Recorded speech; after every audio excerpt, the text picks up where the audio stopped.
ओम शांति। 30 जनवरी 2025 की साकार मुरली से होमवर्क। आज की मुरली से हम लक्ष्य लेंगे सतोप्रधान दुनिया का मालिक बनने के लिए सतोप्रधान बनने का पुरुषार्थ करना है।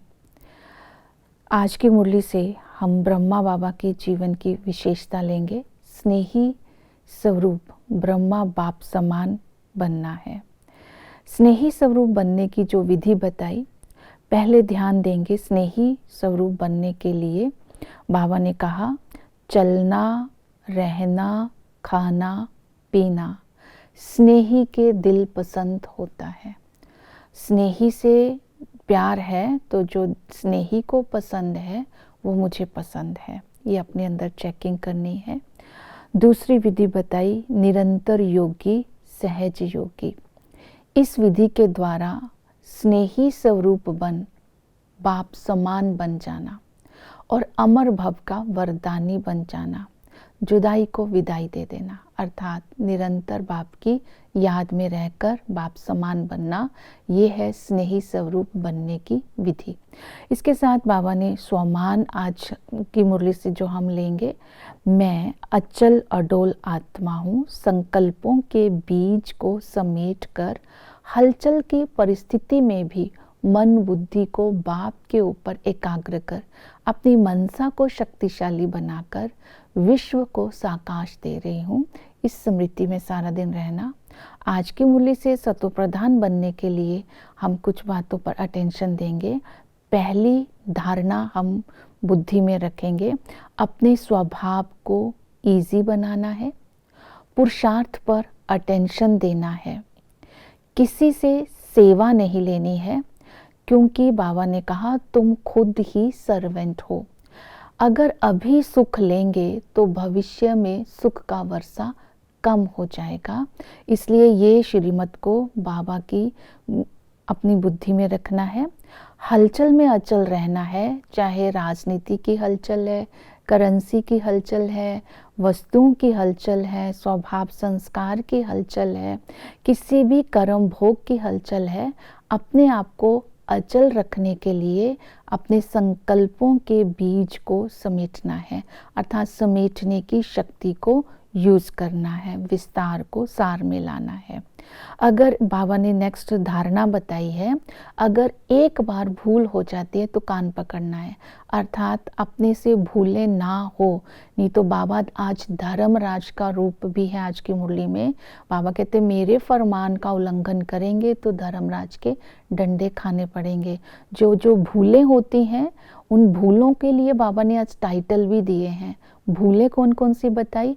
सबसे बड़ी भूल है काम विकार के वश होना, मुंह काला करना, फिर है क्रोध के वश होना, फिर है शराब पीना, लड़ाई झगड़ा करना। ये सब जो भूलें हैं, ये जो आदतें हैं, बाबा कहते इनको समाप्त कर दो। समाप्त करने के लिए बुद्धि में रहे, ये समय है विजय प्राप्त करने का। फिर लक्ष्य को बुद्धि में रखना है, सतोप्रधान बन, मुझे सतोप्रधान दुनिया का मालिक बनना है, तो देह अभिमान को छोड़ना होगा। तो फिर याद रखना है ये रावण राज्य तो विनाश होना है, मुझे एक राम की याद में रहना है। फिर बाबा ने बोला जो भूलें करते हैं उन भूल करने वालों को जो टाइटल दिए हैं, जैसे बाबा ने कहा काम के वश जो मुंह काला करते हैं, उन विकारों में जाने वालों को बाबा ने बंदर बोला। और इसी तरह जो विकारों के साथ जो क्रोध करते हैं उनके लिए भी बाबा बोलते हैं। तो अलग अलग टाइटल बाबा ने आज दिए, जैसे गांजी भी बोला है, क्रोधी को बंदर भी बोला है। तो ये जो गलत हमें बाबा ये शब्द बोल रहे हैं, हमें ऐसी बेसमझी के कर्म नहीं करने हैं कि बाबा हमें ये शब्द हमारे लिए यूज़ करें। ये धारणा रखनी है कि मुझे विजयी बनना है। इसके साथ नष्टो मोहा बनना है।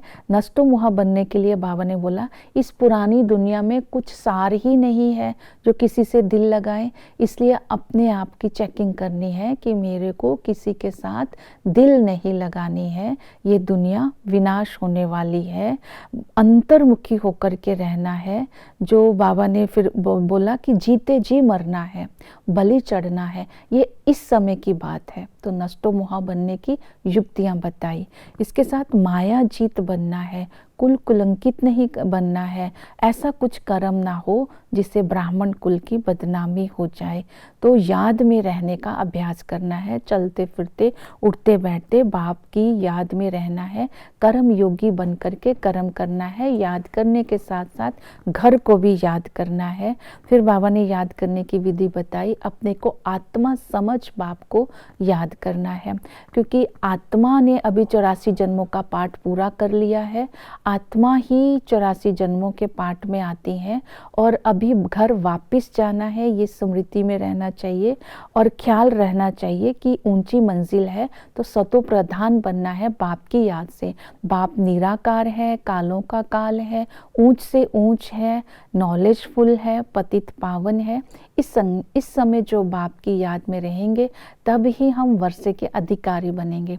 पिता के संबंध से याद करने के लिए पहले जीते जी मरना होगा। जीते जी मरना ही बाप का बनना, बाप का बनकर वर्षे का अधिकारी बनना है। बेसमझी का कोई काम करेंगे तो वर्षा कम हो जाएगा, इसलिए फुल वर्षा लेना है तो बलि चढ़ना होगा। फिर वही गीता का ज्ञान दाता है, ज्ञान का सागर है।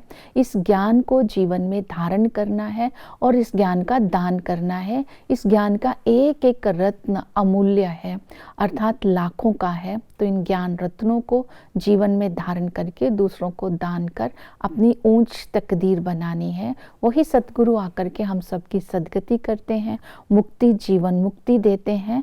तो बाप की याद से और ज्ञान की धारणा से, सतगुरु की याद से स्वयं को सतोप्रधान बनाना है और सेवा जो करनी है उसमें अटेंशन देना है। जो सर्विसेबल बच्चे हैं वो बाप की दिल पर चढ़ते हैं। महीना भर प्रदर्शनी लगाओ, बाबा ने बोला प्रदर्शनी समझाते समय बुद्धि में जो चित्र है उनको रख करके फिर ज्ञान समझाना है। कृष्ण भगवान नहीं है और बुद्धि में रखना है। सीढ़ी में उतरती कला और चढ़ती कला कैसे होती है, बाप महाकाल कैसे हैं और ये सारे धर्मों की स्थापना कैसे होती है, सृष्टि चक्कर कैसे फिरता है, ये सब बातों को समझाना है। ओम शांति।